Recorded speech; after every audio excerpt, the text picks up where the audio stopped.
And we're back. We have a lot to talk about today because it has been quite the week in the NBA. First, we had Chauncey Billups and Terry Rozier getting arrested in an FBI scheme that has more weird contraptions than a James Bond movie. We'll get to that a little later. And then we got opening week. We actually have real basketball to talk about where Victor Wembanyama looks like the best player in the world 2 times over. But yeah, we have a lot to talk about. Later on the show, we're bringing on Adam Taylor from the Celtics Chronicle to talk some Boston Celtics basketball. But till then, let's get into some opening week stuff, shall we? So yeah, first, the big elephant in the room that needs addressed is the Chauncey Billups, Terry Rozier gambling / poker / point shaving scheme that is really just mind-blowing. And we still don't know all the details, but here's what we do know is from Terry Rozier's side, 2 years ago, he had participated in a game that he purposely missed shots and assed out with injuries and all sorts of stuff. And if you watch the film on the game, it's pretty bad. I don't think we realized how bad it was at the time, but he was purposely causing turnovers and just chucking up shots. And sure enough, he got what I believe is $100,000 check, not even check, cash sent to his house that he then counted with his friend, which is absolutely crazy. And then you have Chauncey Billups, which his seems far more severe. He, first of all, engaged in illegal poker games with the Mafia, the capital M Mafia, as I referred to them in my piece this past weekend. And these games were rigged. And also DeMond Jones, another former NBA player, friend of LeBron James, they were used as quote unquote face cards, I believe is what the FBI used in the terminology to attract other players to these games. And these tables, these poker tables, had x-rays built into them. And certain members of the game would have contact lenses or sunglasses that could identify marked cards with invisible ink, which doesn't even sound real, which I've never heard of this ever in my life. And they had cameras in the card slots to boot. So crazy scheme in and of itself, terrible for Chauncey Billups, former star, to do. But then the worst allegations in terms of his status as a basketball player and his legacy is the fact that he told a friend that the Trailblazers were tanking. And first of all, an admittance of tanking is very serious under the NBA's bylaws. And then not only that, he told the friend which players were going to be injured for an upcoming game, allowing the friend to bet on the unders for that game and resulting in him making a lot of money. And it's shocking because you'd think that these guys with all the money they make wouldn't want to, no pun intended, gamble away their legacy.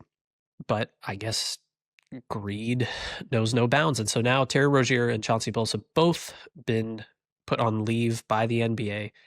And now we just wait for the investigation to finish. And I mean, they already arrested 30 people and maybe there are more involved. But right now, that's all we got. And for me, the main takeaway is I know it's not going to happen, but we got to get rid of prop bets. Because if you're able to gamble on the over-under of a player's stats and you turn players into strings of numbers, and the only numbers that matter are the ones preceded by a dollar sign, there's bound to be inefficiencies and there's bound to be exploitation. It's just too easy for a player to say, oh, I'm just going to miss this one 3-pointer and our team's still going to win, right? They might be playing like the Hornets or something. And you see it in baseball, you see it in other sports. It's just unhealthy. So I would hope that they get rid of prop bets. I don't think it's going to happen, but something needs to be done. And this is the chance for Adam Silver to really cement his legacy as a commissioner, both good or bad, depending on how he reacts to this whole scandal. And right now it's just up to FBI and the NBA collectively to figure out the situation. But yeah, Chauncey Billups is most likely going to jail if the current allegations are true. But now onto some more joyful news is we have, some actual regular season basketball. Wemby, right now the Spurs are playing, so this is before Sunday's game. Wemby is averaging ridiculous stats, 34.5 points per game, 13 rebounds, 6 blocks, 63.6% shooting. And by the way, somehow 63.6% despite shooting 20% from three-point land. It's absurd. I mean, you watch the clips on this guy and he is making Anthony Davis look like a child. He's making everybody look like a child. And honestly, you're going to start seeing people floating around like, oh, is he the face of the league now? Because LeBron James is getting old. Jokic is still phenomenal, but I don't think Jokic has been as good so far as his MVP seasons. But now Wemby is that guy. I mean, he is destroying everybody in his path. He's added so much to his bag since this offseason. He's obviously worked very hard. He's better in the post. He's more aggressive. He's more willing to take threes off the dribble. Even though he's not knocking them down, he's more willing to. And he's otherworldly. I mean, he's number one on my MVP ladder right now, and he should be for everyone else until he shows some sign of weakness, right? But other games, I want to kind of take a look at what I think are some of the biggest wins, biggest losses, too. You got Nuggets and Suns. The Nuggets destroyed the Suns, like single-handedly. I mean, not complete blowout, but pretty close, right? Jokic triple-double, 14 points, 14 rebounds, 15 assists. You know what you're getting. It's Nikola Jokic. Devin Booker was good, 31.7 assists, 3 rebounds, but it's just one of those things where you feel like Devin Booker's in that bad situation all over again. He is very much the best player on this team, and some will differ, but I think he's a winning player in the same vein of like a Donovan Mitchell is a winning player when built around properly. But if you don't build around him properly, it's not going to work, right? I mean, Jalen Green, I don't think has even played yet, and Jalen Green's only going to make things worse from a spacing perspective and a giving him the ball perspective. So I don't know, just a weird situation for Devin Booker. Grizzlies Pacers. I am stoked about the Grizzlies right now, not because they're necessarily that good. I mean, they're good, but really because Cedric Coward is a beast. So this guy, he went from D2 to D1, but then got injured, and scouts late into the process were like, oh, this guy might be the next Jalen Williams, right? Turns out he might be. Against the Pacers in a 25-point win, he had 27 points, 6 rebounds, 4 assists, and hit 6 threes. He is probably the smoothest off-screen three-point shooter out of this rookie class I've seen. Trey Johnson, of course, is there. You have other guys that are there, but oh my goodness, this guy's phenomenal. He's not like the same vein of a VJ Edgecombe where it's like, oh, give me the ball all the time. But I think that works to the Grizzlies' advantage because you have John Morant by his side, right? Speaking of John Morant, not a great showing, 19 points, 5 of 14 from the floor. I mean, he's been good, but not super efficient. But Cedric Coward is an absolute star, man. He's phenomenal. Other side of the court, Benedict Mathurin led the Pacers 26 points and 4 assists. Benedict Mathurin's most improved player watch it's on. Campaign is on. Next, Knicks Celtics. That was October 24th, which I would talk about, but I'm going to let Adam get to that. I'll give you some of the Knicks side of things. It's Jalen Brunson, 31 points, 5 assists. Karl-Anthony Towns, 26 points, 13 rebounds, 4 threes, all that jazz. But we'll get to the Celtics later, and we'll go a little bit more in depth on how their season's looking. Next, you got the 76ers, Charlotte Hornets, which two weird teams. The Hornets, once again, are in that weird spot of they're bad, but LaMelo Ball is fun, so people are going to watch. But yeah, 76ers won by 4, only 4, surprisingly. VJ Edgecombe, 15 points, 6 rebounds, 8 assists, 3 steals, 1 block, just 2 turnovers. He is right now first in Rookie of the Year ladder right now, in my opinion, until Cooper Flagg shows something else, because the Mavericks have put him in a weird spot with playing at point guard. That's besides the point, but VJ Edgecombe has looked like everything that the Sixers need for the future, regardless of what happens with Joel Embiid. And to have that in your back pocket as insurance policy, it's the best thing to have. Tyrese Maxey, once again, playing awesome. 28 points, 9 assists, 6 rebounds. I've been really impressed with Maxey's overall composure, because I think sometimes he rushes a little bit too much, but he's done a really good job of kind of keeping everything under control. Quentin Grimes, 24 points. Once again, he signed the qualifying offer, if I'm not mistaken, which that essentially means he'll go into unrestricted free agency next year instead of the restricted free agency from this past year, which means he's really kind of betting on the fact that he can put up numbers this year and get paid next year. Next up, Lakers, Timberwolves. Lakers won this one pretty single-handedly, which was surprising for a team that has had a lot of questions surrounding, can they play defense and who are they when it's just Luka? Because Luka's been phenomenal. The rest of the team has been less so. But, I mean, hey, it was a great win. Super decisive. Good defense. Luka looks great. DeAndre Ayton actually looks a little better than I expected, surprisingly. But still not elite. But, hey, things are moving along. So if you're a Lakers fan, you got to be happy with that win. Bulls Pistons, weird matchup that the Pistons actually lost 115 to 111. Vucevic was on fire, 28 points, 14 rebounds, which that surprises me because the Pistons are pretty physical. Cade Cunningham, 23 points, 10 assists, 7 rebounds, almost a triple-double.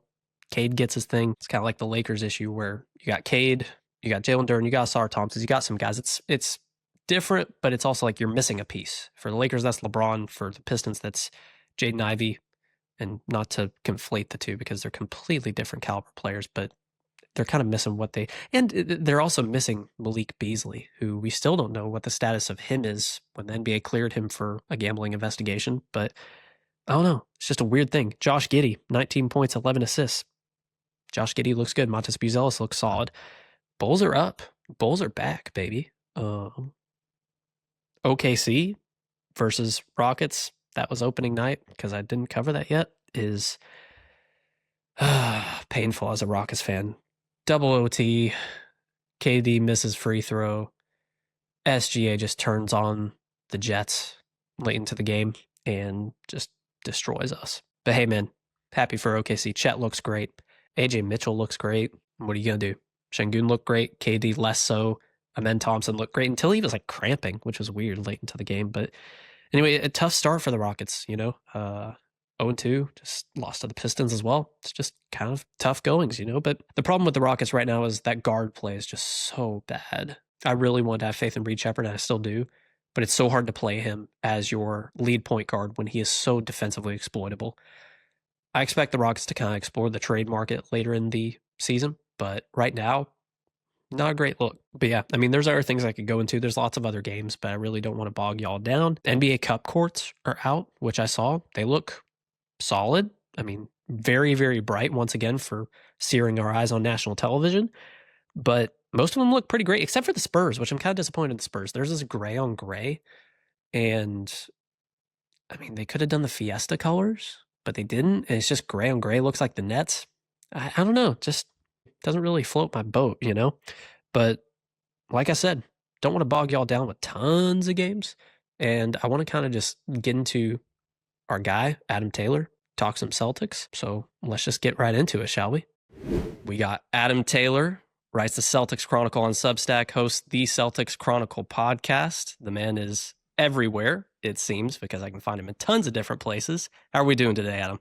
I'm good, thank you. I'm good. Celtics play in about 4 hours from now, so I'm just gearing up for the start of that game. Yeah. As we're recording this, they're going to play the Detroit Pistons on Sunday, and probably not the start to the season that you were hoping for, 0-2, but it also hasn't been all bad. But what have your thoughts been on the early goings? Unpopular opinion, I actually want them to lose as frequently as possible, to be quite honest with you. Not because I'm cheering against them, but because if you look at, and I was talking about this the other day on my podcast, if you look at how successful VJ Edgecombe has been to begin the season over in Philly, and how they were a team that had no reason being in the lottery, not coming into last season, and then you look at where Boston is and the way that the second apron decimated that team, the idea of potentially getting a lottery pick in what projects to be a deep draft and having somebody under cost control for 4 years on a really reasonable deal, that's just too enticing to pass up, especially when you've got nearly 70% of the cap sheet committed to Jason Tatum and Jaylen Brown. So I'm like, okay, if they need to lose 60 games this year and I've just got to grin and bear it, but you get a top 10 pick for that, then I'm okay with that. I don't know if Mazzulla will be okay with that. Have you seen this man's press conferences? he'll be asking for blood, man. What I like about Mazzulla is he comes across super aggressive in the press conferences, right? And I think that's just the mentality he's got, is just hyper competitive. But then if you listen to some of the other the interviews he does away from straight after a game where that competitive juice is flowing, he does seem to take quite a holistic approach to coaching. So my hope is that, I understand that you're going to be furious after games where there's been mistake after mistake and there's a learning curve for everybody. But my hope is that away from that, he's a bit more holistic, long term, losing might be okay. It's harder for me to be okay with it because I've just had 3 or 4 years of watching a team dominate, and now it's you guys have been spoiled. Yeah, it sucks right now, but I'm okay. I can grin and bear.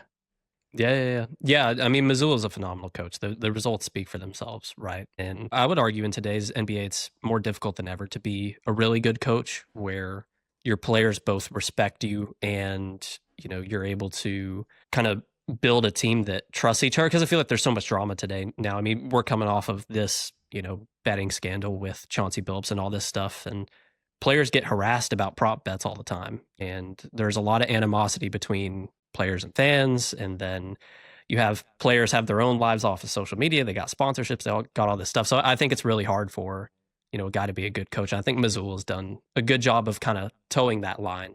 He's been a great players coach, which was probably the thing that I expected the least. I understand that he'd been an assistant coach with them for a while, but I think that one aspect of just because of how prickly he is with the media, especially during that opening year where he was just put into a really tough situation anyway, because Ime Udoka had just took him to the NBA finals, and now you wasn't even the top coach on his coaching staff. You was like, that was Damon Stoudemire got looked over in order to put Mazzulla in that hot seat. So he was just in a really tough spot anyway. And then obviously he was quite combative with the media for that first year. I remember going over, I think that was his first year, and being in a press conference. I'd flew over, I was jet lagged to hell. They'd just played the Lakers, and I remember sitting in the media room, and he chewed someone out that had asked a question. And I literally had my hand up to ask the next one, and I'm looking at my clock on my phone, and I'm like, okay, in my time right now, if I was still at home in England, it's about 4 a.m. I really don't want to get chewed out at like 4 a.m. You're just slowly raising your hand down. I slowly put my hand back down. And I was like, okay, I can ask him a question next time I'm out there. Maybe he'll be in a better mood. But he's become a really great players coach. And the aspect that I've really enjoyed seeing his development in is just his ability to create plays. His X's and O's have actually been really innovative, especially over the last 18 months or so. This year, it's that other test, right? And if you look at some of the best coaches in the NBA, and I'm going to pull two of the best. One's just retired and one's still going, is Popovich, obviously. And you being in Houston, you'd probably hear about Popovich more than you'd like to if you're in Houston. But hey, he's a legend. Can't say anything bad about Pop. And then you've got Spo. And I think the one thing that Pop and Spo both did was they were able to be players coaches, X's and O's coaches, but also player development coaches. And it's very rare you get that trifecta. And there's a reason why those two guys have such longevity in the league. And I think this year, what we're finding out is whether Mazzulla can add that final part of the jigsaw to be a coach that could potentially be a 10, 20-year coach in one spot. Maybe he's the guy that Boston lean in. And if it doesn't work out that way, then I think we'll be talking about a different coach in 5 years, and that's fine. But I just find that fascinating that if he has a good year this year and people start to develop, he could be talked about in that Spo category. Not that Pop, that's too high of a bar. Yeah, that's too high of a standard, right? You could be talking about him as the next Spo. Boston has found their version of Spo, and I think that's just a really interesting conversation. Yeah, I mean, Spo, one of his things is just like he can take any guy and put him in a set and just play him. And I think that's something that, like you said, this is going to be a real test of Jason Tatum out. You've got Jaylen Brown questionable for tonight with hamstring strain. We'll see how bad that is. But yeah, I mean, Mazzulla's going to have to get a little creative. And I think he has, like you said, over the past 18 months. But, with that being said, over the past two games, both losses, but, both of them decently close. You had lost a close one to the Sixers because VJ Edgecombe looked like the second coming of Allen Iverson. And then you had the loss to the Knicks, which was a loss by 10, kind of got broken open in the second quarter, never really got super, super close from then on.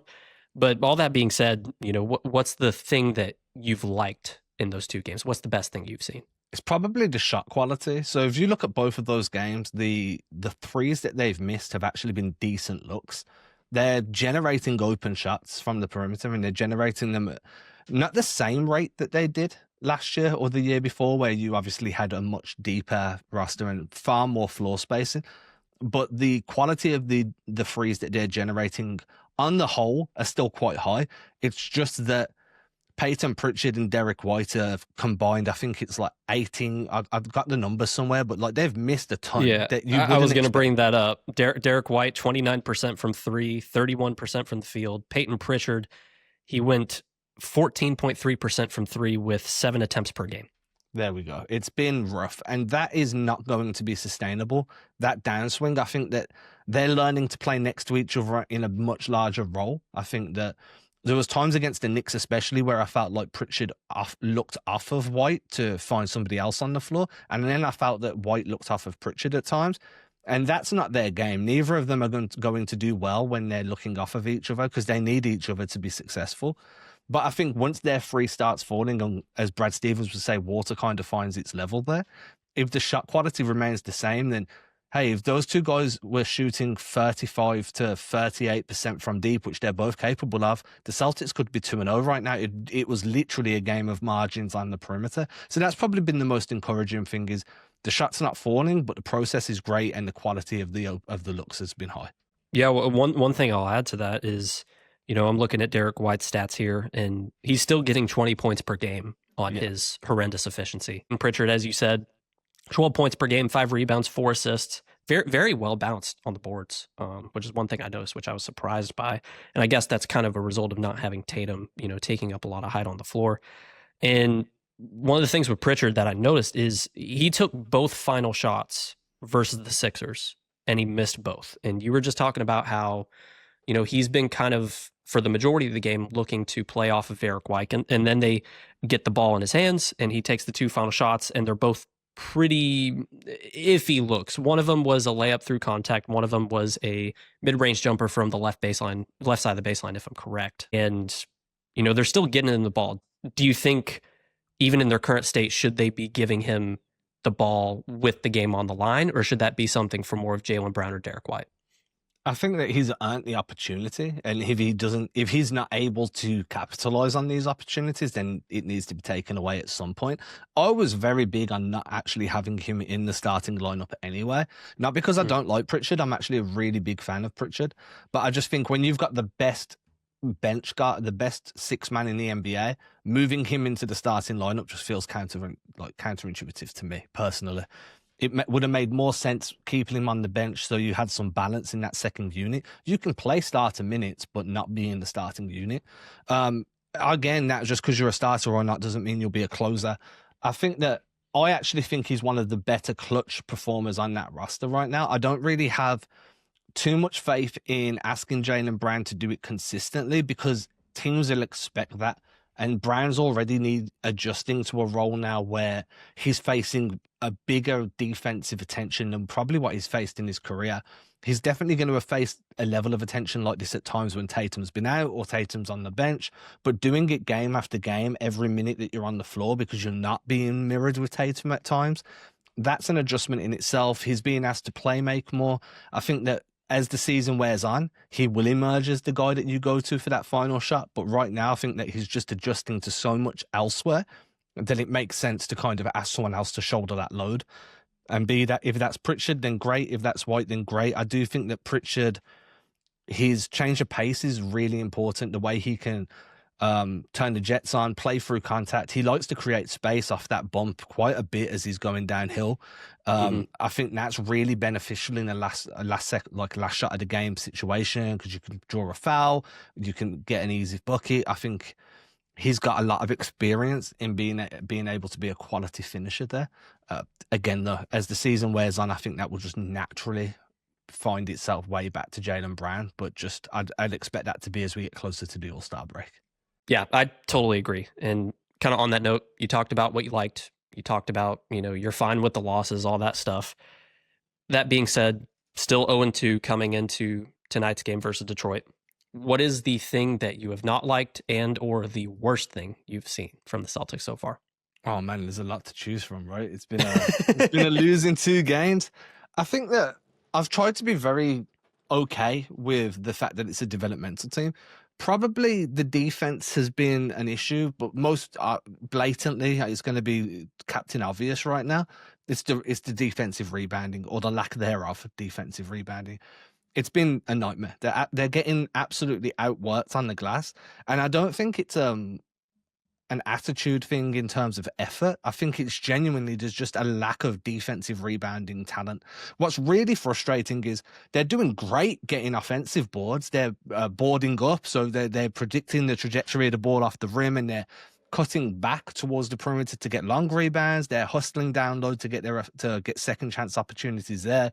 But as soon as it's on the defensive glass, I don't know whether it's because people are leaking out to try and play up-tempo basketball that way, but there's just been an absolute mauling. The Knicks just took care of business against the Celtics on the offensive glass. For the Knicks offensive glass, obviously, Celtics defensive. It's just been atrocious. And honestly, I don't know how you fix that without dipping your foot into the trade market. Yeah. I was looking at that Knicks loss, and they got out rebounded 53-37 across the board. And I suppose your only reliable rebounder is Nimi Escueta, and if he's your only rebounder, it's but he's been good. 12.5 points per game, 7.5 rebounds, 76% shooting. Like he's been good. You can't. It's one of those things where you have one good guy, and then the rest of them, it's like, what are you gonna do? The problem with Nimi is that he gives you a lot in terms of rebounding, and he's actually, I'm going to give him credit right now. His finishing around the rim is dramatically better than what it was last year. My issue is that what he gives you in defensive rebounding and what he gives you in rim running, he takes away in his inability to play consistently good defense. He's a foul machine. His positioning's usually off. He's improving, and he's definitely a better defender than what he was to end last season, so you have to give him credit. But what he gives you, he takes away with another hand. And that's always the case with these guys that are not stars in their roles. And I mean, this Nimi was the fourth string big last year. Now he's the starting big. It was always going to be that way. But yeah, it's just the whole front court rotation is bad. Yeah.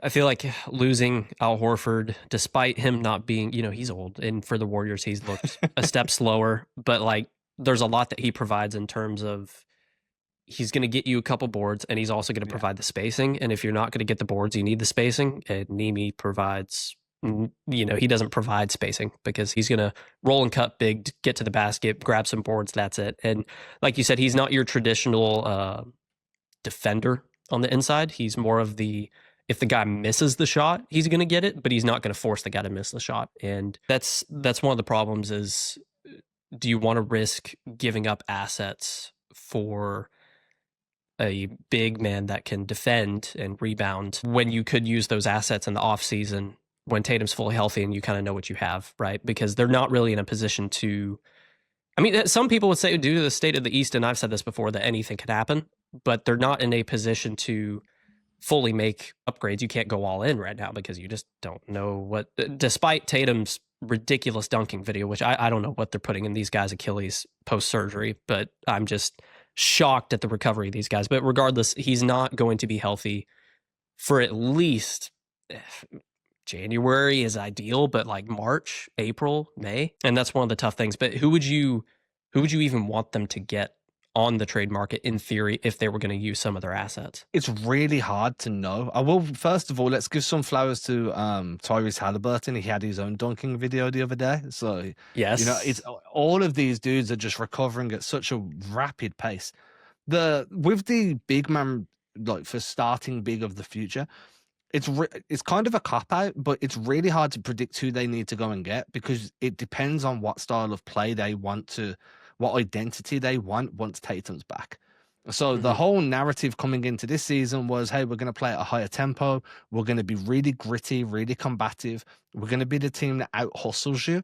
And it's been very much Miami Heat-esque in terms of they're just going to bring whoever they play, they're going to try and bring them down into the trenches and negate the talent deficiency by just being this really physical and gritty team. Once Tatum's back, you don't imagine that they play that same style. You imagine that they try and find a hybrid of this and create a new identity. But until you know what that identity is going to be, you don't know what type of big they're going to need, because are they going to need a pick and pop big that's more finesse and brute strength?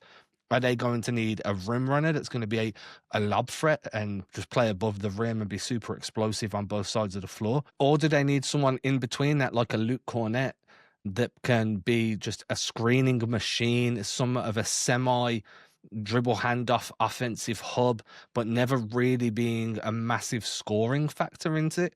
And I know Cornet had a really good game last night, but it is what it is, right? Ideally, if you're talking to me in an ideal world, who do I want in an ideal world? It's always going to be Bam Adebayo. I think that he can improve as a perimeter shooter. I think that his ability to be an offensive creation hub, as well as be an elite defender and a decent rebounder, plus his friendship with Tatum, I think that makes perfect sense.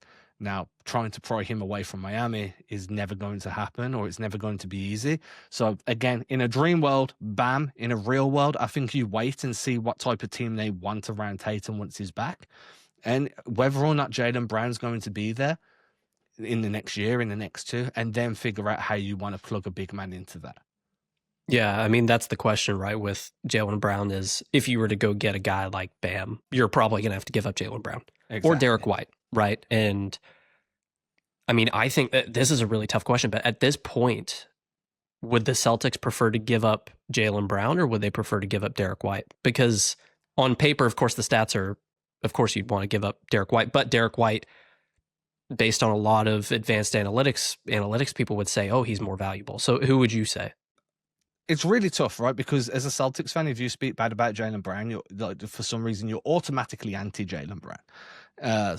If that's the case, then fine. I think that for me, his game is incredibly athleticism-based, and we haven't seen him start to make the adjustments that guys his age usually start to make for when that athleticism starts to slowly fade away.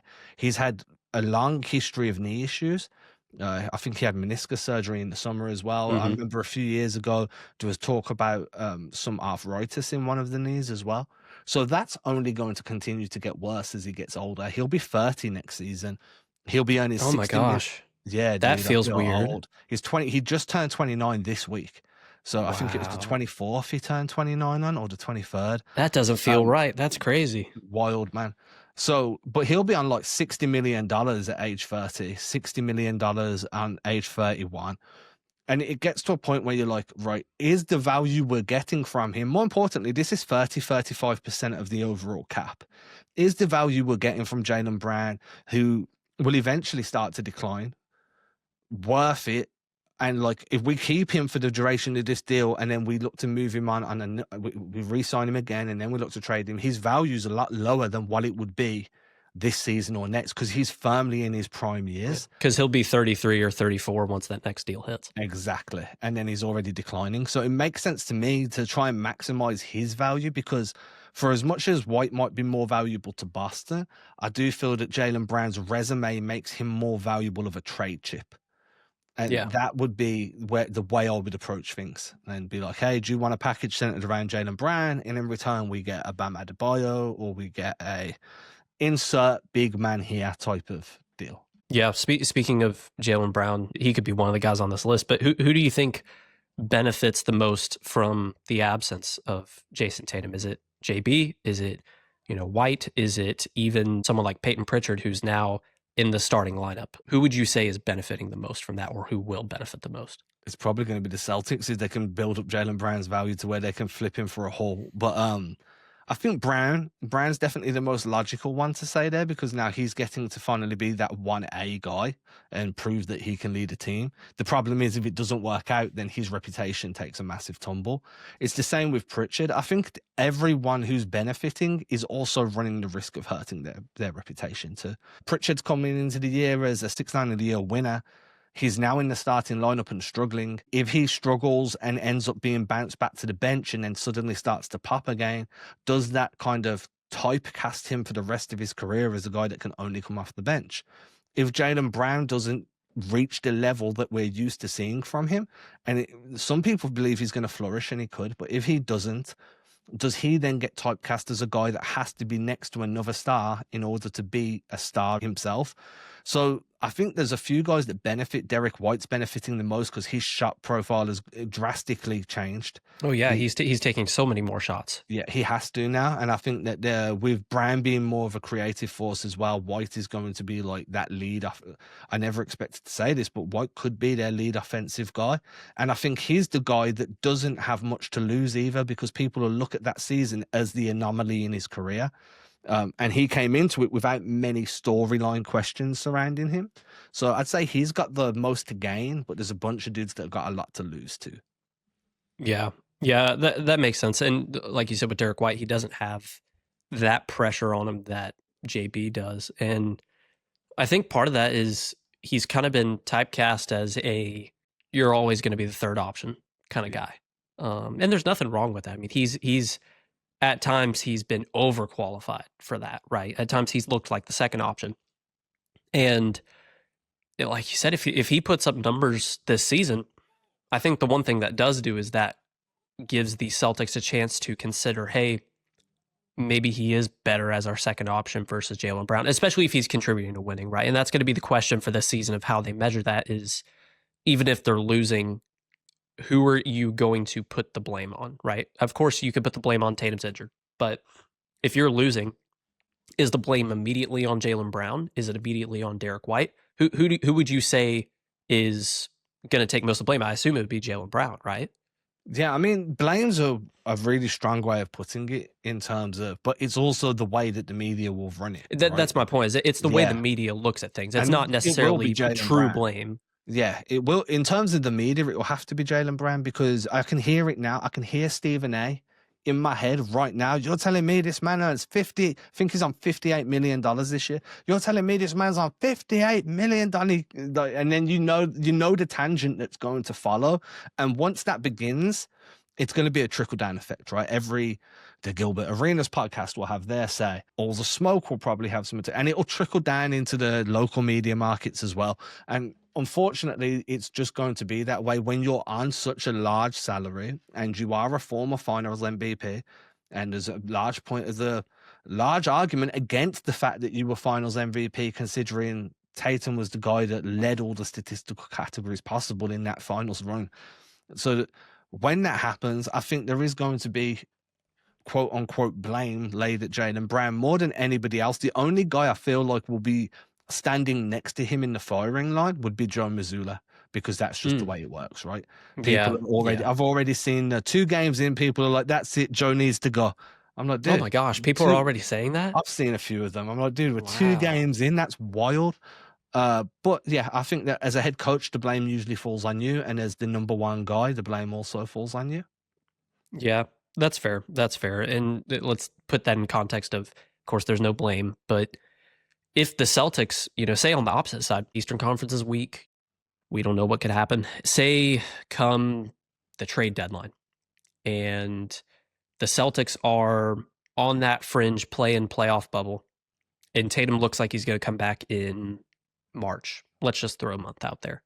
How do you think they approach the season at that point? Are they going to push for a playoff spot and try to push Tatum a little bit, or are they going to take the cautious route and ease Tatum back in, but not so much as to win too much and try to get a lottery pick? Yeah, I mean, I don't see how, and this is really it's kind of controversial, I think, but I don't understand why it is. I don't see how Tatum coming back in late March benefits the Celtics in terms of win totals. Like, of course, he's going to instantly bring gravity. He's going to instantly alter the way they play. But he's not going to be a top 5 player coming straight off an Achilles injury. He's not even going to be an all-NBA or all-star level guy. That takes time. It takes reps. And he's not going to have enough of a ramp-up period to be able to be a guy that can lead the Celtics any further than the second round. He might be able to get them through the first round, but then they're going to get bounced. And if they don't, then great. But that's kind of like the most realistic outlook. So when you kind of compartmentalize how much value that really brings versus maybe you do let him play, but you keep him on a big minutes restriction. He gets his welcome back game in front of the TD Garden. He gets to play some competitive minutes with some intensity, but you hold him back. So even if he does start getting back to that version of himself, he doesn't kind of screw up everything that's already been laid the foundation for. To me, there's not enough value in a second round exit as there is in potentially picking up a lottery pick. So for me, you need to find that middle ground where Tatum can be appeased, but you still lose. And that's kind of sucky, right? But I just think that that's a weird spot to be in. Yeah, he needs, I'd say, 3 or 4 months of consistent game after game after game to slowly get back. And that's if he ever does get back there. I'm very positive he will, just because of the way his rehab's going. he needs that time period to go from a guy coming off an Achilles injury to a top 10, top 5 all NBA level guy again. And that's not going to happen coming back in March. So you need to adjust. You adjust the system, but you still accept that by then. I mean, dude, if they've got a terrible record and they're towards the bottom of the East by the time Tatum's ready to come back, there's no point bringing him back. Then there's anyway. no point. Yeah. And that's a potential. I went through their record on Thursday. Sorry, not their record. I went through their first 20 games, and there's a realistic argument to be made that they're 3-17 after 20 games. So, I mean, if you just extrapolate that over a few extra months, it could be looking really ugly. Now, it could look good, but, you know, I just think it's really difficult to see a world where bringing Jason Tatum back gives you enough of a boost to believe that you're going to be a contender in the East when there's so many other flaws on that roster too. Yeah, that's true. I have no doubt that Tatum will come. I mean, we've seen things with KD. We've seen that like Achilles injuries are brutal, but they're no longer as career defining as they used to be. And Tatum doesn't particularly play a game that requires him to explode and run and dunk. I think he used to rely on that a lot, but I think as his career's developed, he's really learned how to just kind of get in the post, fade away, mid-range, you know, hit some pull-up threes. Like he's learned to, and like you said, Jaylen Brown hasn't really learned this yet and of course, Tatum's younger than Jaylen Brown is, but he's not going to be running and dunking all the time. He's not going to be dunking on guys. He can, but he's gradually learned to not have to do that. I think that bodes well for his Achilles recovery. And like you said, there are a lot of flaws on this roster. We'll see what happens with the 3-point shooting because it's been really bad through the first 3 games. Like I have in my notes here, you know, 3rd in threes taken, which you'd expect from Mazzulla's run offense. That's fine. And 28th in 3-point percentage. But once again, it's 2 games. OKC is technically below him, so maybe it's not that much of a concern. But it's going to be interesting to see, does the rebounding limit them the rest of the season? Does the 3-point shot get back to where it was or even, you know, near where it was? And you're right. If they're at the bottom of the Eastern Conference or towards the bottom and only really fighting for play-in scraps, they're probably not going to want to rush Tatum back, even if Tatum wants to, because all these players generally want to come back as soon as possible. But at a certain point as a team, you have to say, you know, hey, heal up. We'll get in the off season. We'll reconstruct this team around you, and we'll come into next season full strength. And I think that's probably the wiser path to take. But we'll see what Joe Mazzulla and Tatum and the rest of the team come to an agreement with. But it's going to be an interesting season because this is one of the weirder teams and the first team, in my opinion, that is the victim of the second apron. Oh yeah, they're the casualty for sure. And so we don't really know what does that do to a team in the long term yet. How long does it take to get back? I mean, again, if you decide not to trade Jaylen Brown, and I don't know how you build a contending team around, not with what the Celtics have, because a lot of their trade pieces are gone. And the hope is now that some of the dudes you picked up, like, can Josh Minott prove himself to be a competitive and reliable rotation play? If he does, then now you've got some equity some positive equity that you can start shopping in trade discussions. Can Luka Garza, and you just go through the guys that they've picked up this year. If not, if these guys are who they are or just slightly better than who you thought they were, then your trade pieces are at the floor, and then it does become hey, if we want to improve, then it's Jaylen Brown or it's Derek White. One of them, if not both of them, need to move on, and that's just the harsh reality of it. Yeah. It's going to be an interesting season for sure. We're almost done here, but I do have one more thing for you, which I warned you of this before the episode, but we're going to do a quick to study though. No, I didn't give you time to study. Is trivia I'm prefacing time. this. I am terrible at trivia, not just basketball, but in general. You put me on the spot, I'm just going to get them wrong, but I'll do my best. Doesn't matter.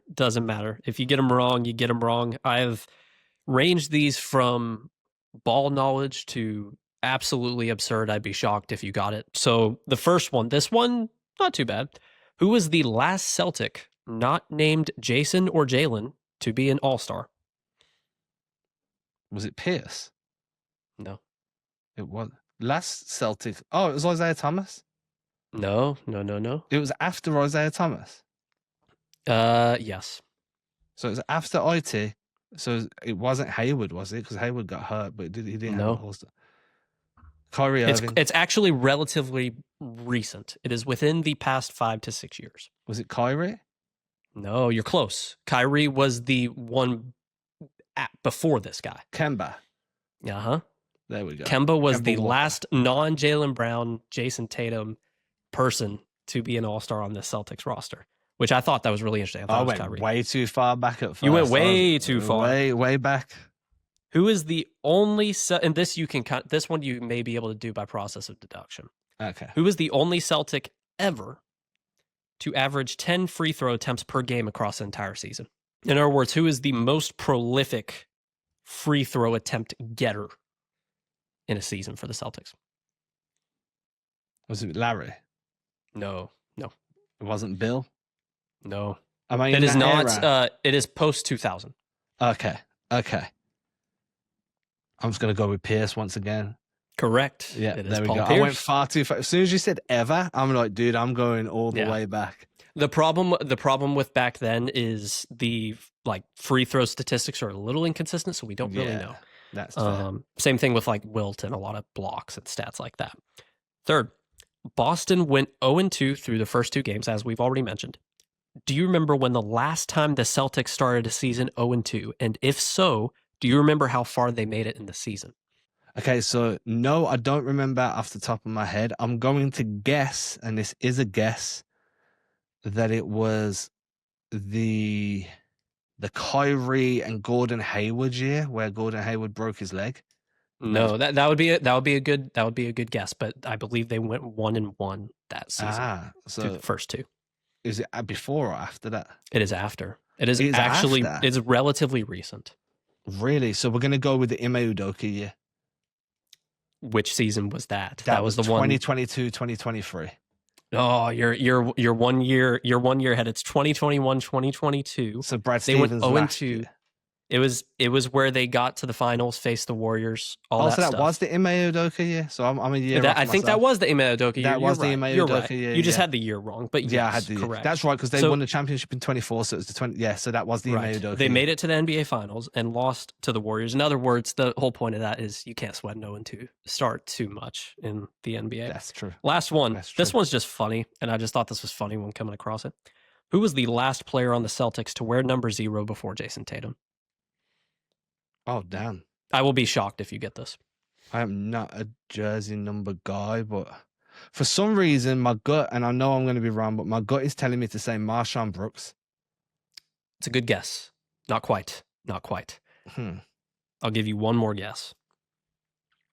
Am I in that time range? You are, yes. You were kind of in the time range. However, Marshawn Brooks did not play for the Celtics when this player played for the Celtics.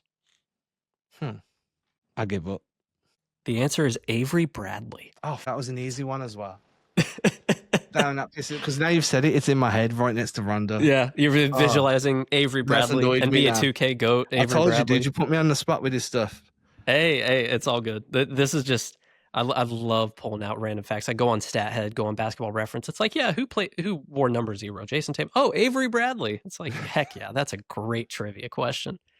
But yeah, man, it's been awesome talking to you, talking Celtics. Like I said, at the beginning, Celtics Chronicle on Substack hosts the Celtics Chronicle podcast. And you are at Adam Taylor NBA on Twitter, Instagram, Facebook, Blue Sky, Celtics Chronicle on Substack and YouTube, like already mentioned. But it's been awesome having you on. Yeah, man, I appreciate it. I'm really annoyed at myself over that trivia. But honestly, dude, that last, some of them I could live with, right? The Avery Bradley one was atrocious of me. No, I appreciate you having me on though. Yeah, I'll definitely have you back, sometime later in the season. We'll see where the Celtics are come trade deadline, see what Tatum's timeline is. But like I said, it's going to be a weird season. Yeah, it's going to be fun. Thank you for having me. Good having you, man. See ya. Peace.